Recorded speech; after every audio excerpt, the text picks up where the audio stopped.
Thomas Sankara, souvenez-vous de ce nom. C'était un jeune capitaine avec une vision. En 1983, il a pris le contrôle d'une petite nation d'Afrique de l'Ouest. Cette nation s'appelait la Haute-Volta. Sankara savait que son pays était en difficulté. Il était déterminé à améliorer les choses pour son peuple. Sankara n'était pas comme les autres dirigeants. Il ne portait pas de costume chic. Il ne conduisait pas de voiture de luxe. Il menait une vie simple et il attendait la même chose de son gouvernement. Il voulait montrer au peuple qu'il était l'un des leurs. Sankara croyait au travail acharné. Il croyait en l'honnêteté. Il croyait qu'il fallait faire passer son pays en premier. Et il a inspiré les autres à faire de même. Sankara savait que les mots comptent.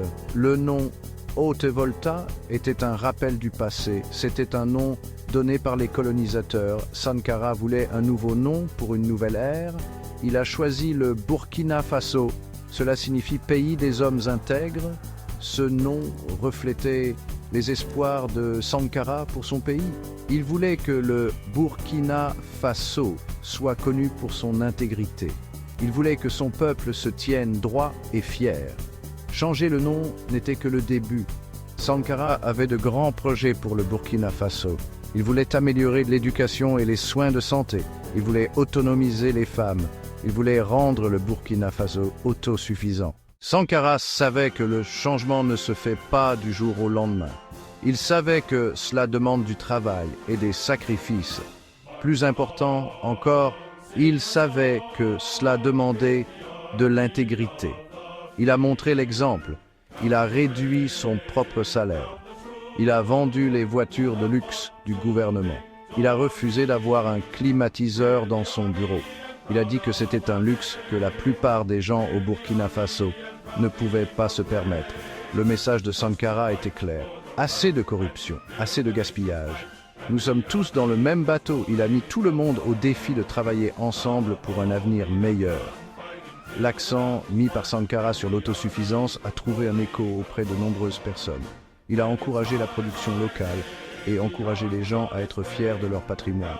Il croyait que la véritable indépendance signifiait se tenir debout sur ses deux pieds. Malheureusement, le temps de Thomas Sankara au pouvoir a été écourté. Il a été assassiné en 1987. Il n'avait que 37 ans, mais son héritage perdure. Il a montré au monde qu'il est possible de diriger avec intégrité. Il a montré que même un petit pays peut faire une grande différence.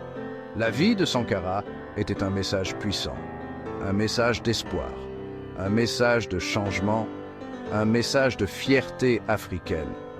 On se souvient de lui comme d'un héros, un vrai révolutionnaire. Son histoire continue d'inspirer les gens du monde entier, des gens qui croient en un avenir meilleur, des gens qui croient au pouvoir de l'intégrité, des gens qui croient que nous pouvons créer un monde où chacun a la possibilité de s'épanouir.